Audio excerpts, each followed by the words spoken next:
1902, the automobile was firmly established as a threat to the peace, quiet, and sanity of communities across the land. And bedecking their cars with floral arrangements, playboys broke Sabbaths in such social centers as Newport, Rhode Island. But while the social set was buying kicks by the volt in electrics and by the sputtering gallon, many more realized that the automobile was more than a fad. It was here to stay. For automobile companies, however, it was another matter. Pierce Arrow was born in 1902, and Franklin. But it was also the birth year of long-forgotten entries like the Oakey Automobile Company out of Columbus, the Bristol Motor Car Company of Connecticut, and in November of that precarious year, Cadillac incorporated with a capital stock of $300,000 to manufacture a single-cylinder automobile.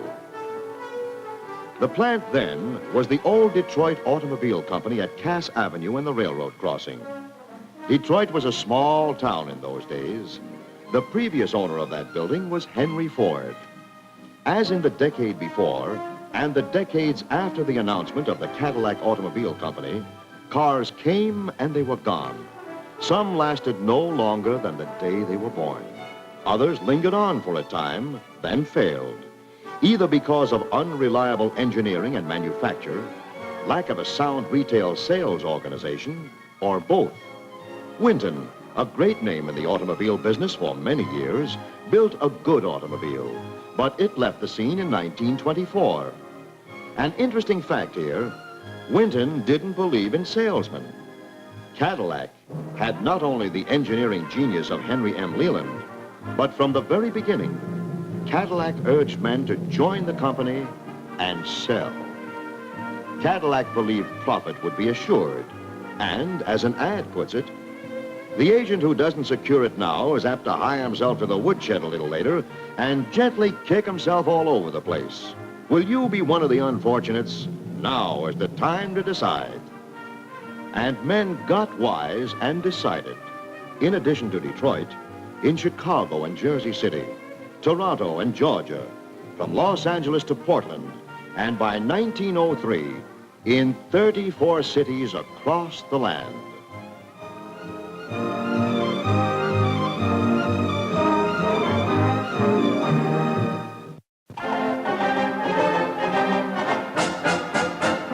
Let's face it, good as that Cadillac was, it occasionally had its problems.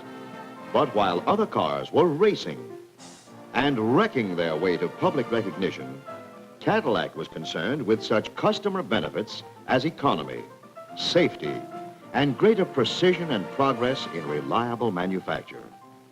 Not that Cadillac didn't occasionally join the rest of them in the pandemonium of trials that went on in that day.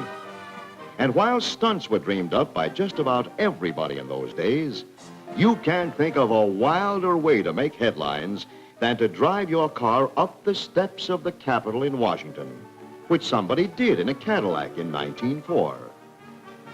But Cadillac's contribution to the industry and to its own prestige was done in a quieter and, as it turned out, much more substantial way.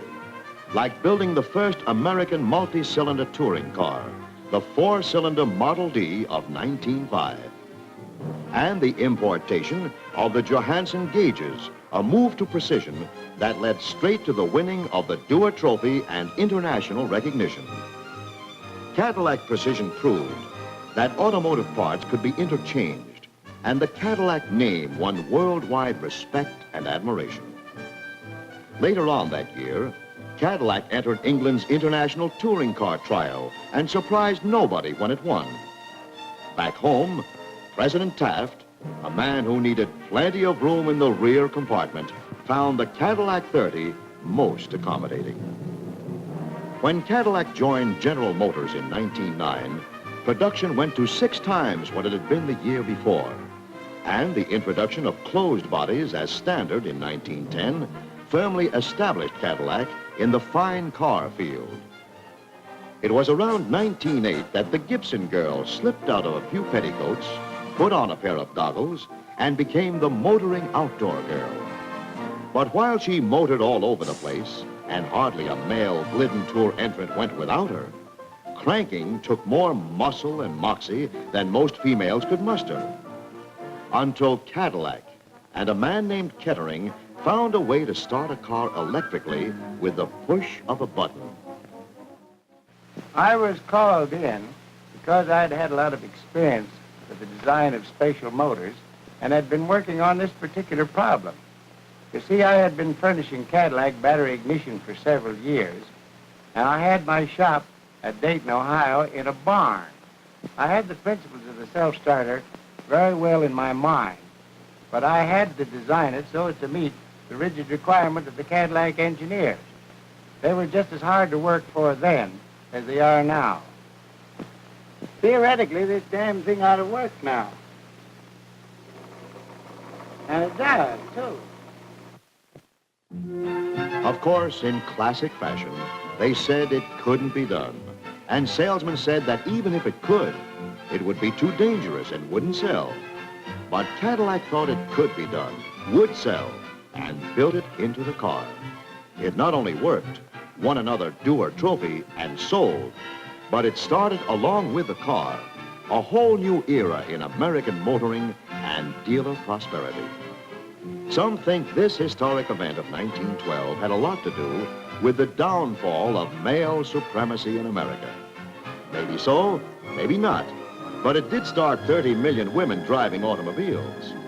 But while Kettering's design started not only the engine, but everything electrical in a car, another Cadillac advance followed, which is considered just as important, if not more so, to Cadillac salesmen today. This was the introduction of the first high-speed V-type water-cooled engine. In introducing the V8, Cadillac got the jump on all other manufacturers, a lead in time and experience that Cadillac's competition can never overtake. Cadillac dealers everywhere were quick to sense this advantage. The year, 1914.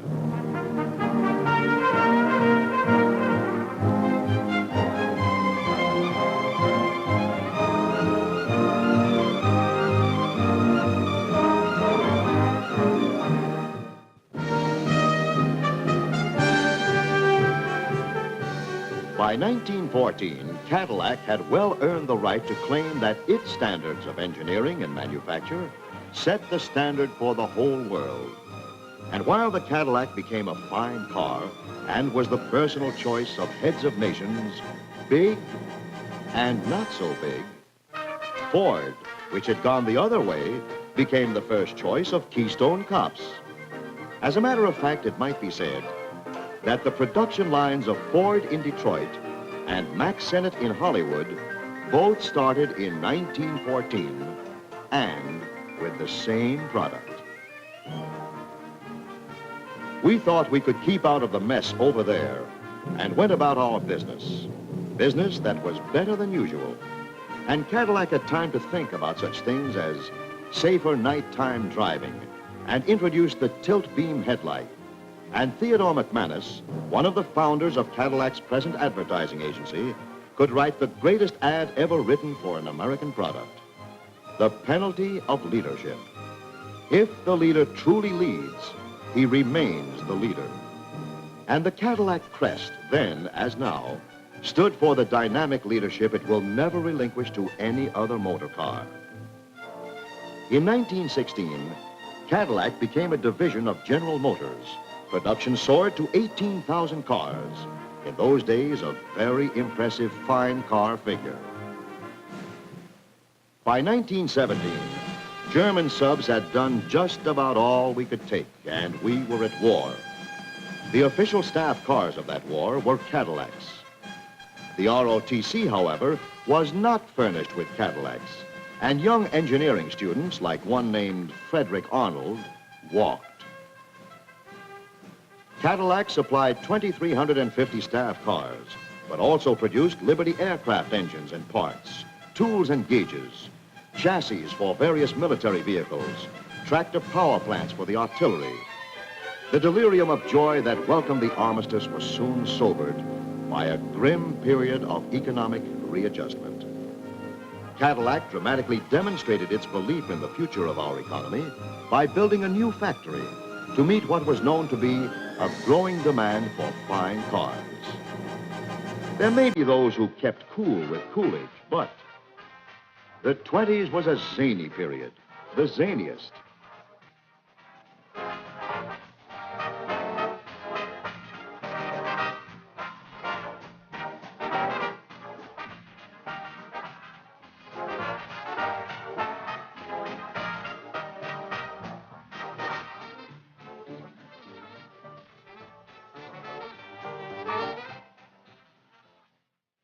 But a funny thing about car buyers of that period, they bought cars to keep a while, like 4 and 5 years before they traded them in. And they appreciated then, as they do today, dealers who threw their weight behind good service. Cadillac reliability reached the point where a dealer could offer his customer a comprehensive service policy, a new landmark in the industry in service and customer relations.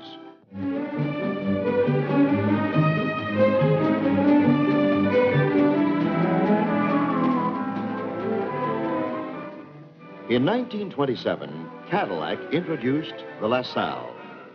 To style the LaSalle, Cadillac brought in a young man from California, Harley Earl, and car styling became, for the first time in the industry, a separate automotive department. Total Cadillac division sales went well past 47,000, up to then a record high. And the last time the owner of a new Cadillac had any excuse for grinding his gears was in 1928, when Cadillac introduced synchro mesh transmission to the industry. 1929 was a good year until that week of October 21st. While the shock was felt heavily by everybody, and a lot of white-collar workers were pulling muscles they never knew they had, Cadillac continued to invest in the future, adopting chrome plating as standard, and launching a program begun in happier times to provide the best that could be built for Cadillac customers. But in 1932, fine car buyers probably were too apprehensive to sign an order. And in 33, they still wanted to wait and see. Cars continued to change hands, however, one way or another. In Chicago, a good for instance, 9,068 cars were sold. 10,000 were stolen. During those uncertain years, Cadillac had its ups and downs, but continued to enjoy public acceptance, while many, many other makes simply went out. Winton in 1924.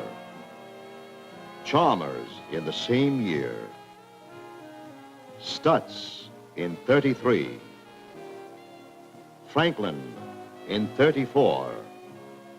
Auburn in 36. And Pierce Arrow, one of Cadillac's most distinguished rivals, built its last car in 1938. Packard was, of course, a formidable competitor, but it made a move in this period which, while it increased total sales, was to have an unhappy effect on Packard's position in the fine car field. Cadillac's prestige position was not only strong, but building, and in 33 and 34, Cadillac continued to lead in styling and engineering, streamlining, concealing the spare tire, introducing knee-action wheels, but in one respect, Cadillac was far behind the rest of the industry. It wasn't until the 30s that Cadillac made the discreet suggestion that its customers could drive now, pay later. By 1936, Cadillac was selling 48.1% of all cars priced over $1,500 and had introduced controlled action known as the fabulous Cadillac Boulevard Ride. By 1940, the desire for Cadillac ownership was so great, the LaSalle was discontinued. In fact, in 1941, Cadillac outsold all make cars in both the medium and high-price groups. Then, on a bright Sunday morning in December, we were again at war. Plowshares were again beaten into swords as Detroit mobilized its industrial strength on behalf of the war effort. Cadillac earned its E award by turning its skills to making precision parts for planes and the production and manufacture of tanks, the M5 and the M24, one of the fastest and most maneuverable ever built. Car production began again in 1946, and Cadillac's long-established efficiency got the plant back to 90% of pre-war peak in a matter of weeks. And again, Cadillac pressed forward in engineering and design. Cadillac presented its greatest engineering achievement in 45 years, the new overhead valve high compression V8, and introduced in that same model year the most controversial styling note of all time, the fin. Despite the first reaction to the fishtail, as it was dubbed by competition, Cadillac decided this was the way to go in styling. And it apparently was. First, competition laughed at the idea, then copied it, then claimed to have invented it. For years, Cadillac has been copied by its competition, but no matter how fast you can copy, you still haven't got the original. And the originals have been hung year after year where they properly belong, in the gallery of the Cadillac cars.